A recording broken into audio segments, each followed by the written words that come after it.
वक्तव्य देने से पहले मैं धन्यवाद करना चाहता हूं विवेक तनखा जी का कि आज मैं जहां हूं उसमें उनका बहुत बड़ा योगदान है। तो ताली बजाते वंदन अभिनंदन। मेरे साथ आप सभी एक नारे की गूंज लगाएंगे, बोलेंगे भारत माता की, भारत माता की। ओम गणेशाय नमः। तीन कृष्णाय गोविंदाय गोपीजन वल्लभाय नमः।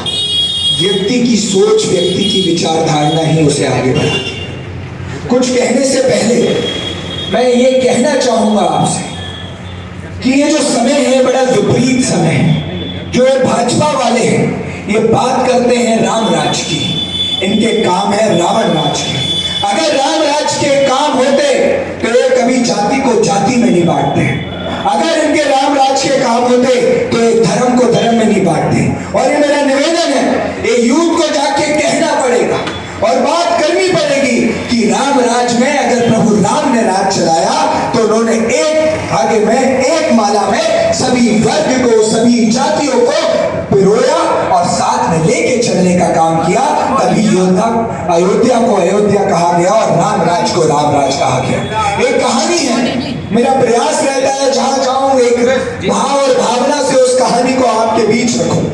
याद रखिएगा कि ऐसा क्या था कि प्रभु राम ने लक्ष्मण से कहा, ऐसा क्या था कि प्रभु राम ने लक्ष्मण से कहा, रावण जब वो धरती पे था, कहा जाता है डोली भूमि गिरा दस्तन तक, पूरी भूमि की भूमि डोल गई जब रावण गिरा।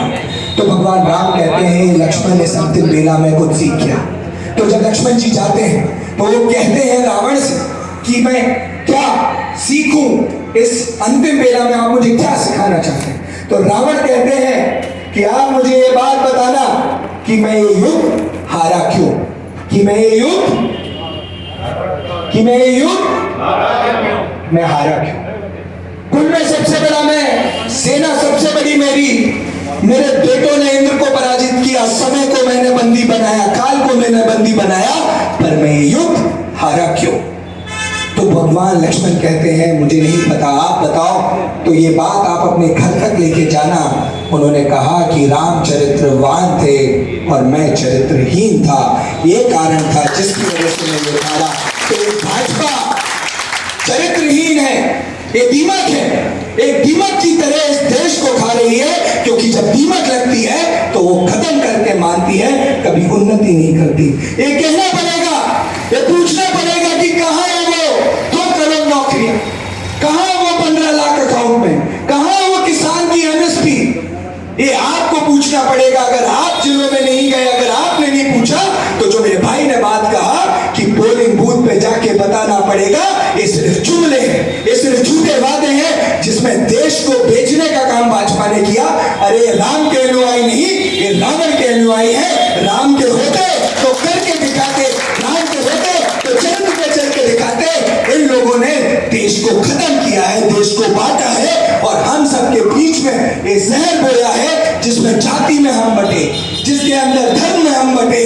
और अगर यही सोच और विचारधारणा से हम अपने आगे का काम करेंगे तो ये जो देश कांग्रेस पार्टी ने बनाया था हर एक वर्ग को लेके, ये जो देश राजीव जी ने बनाया था, गांधी जी ने बनाया था, और आज राहुल गांधी जी न्याय यात्रा के रूप में जो लड़ाई लड़ रहे हैं, ये लड़ाई हमारी और आपकी है। मैं कहना चाहूंगा विवेक तनखा जी के लिए, जो कार्य उन्होंने किए हैं, जो सेवा उन्होंने की है, मैंने कभी किसी नेता को करते हुए नहीं देखा, ना कभी इतना करते हुए देखा है। एक कहावत है, आकाश की कोई सीमा नहीं, धरती का कोई तोड़ नहीं। आकाश की कोई सीमा नहीं, धरती की कोई तोड़ नहीं, साधु की कोई जात नहीं। उसी तरीके से पारस और विवेक तनखा जी का कोई मोल नहीं। ये सोच, ये विचारधारणा आपको आगे बढ़ानी है और इस पार्टी को मजबूत करना है। बहुत बहुत धन्यवाद।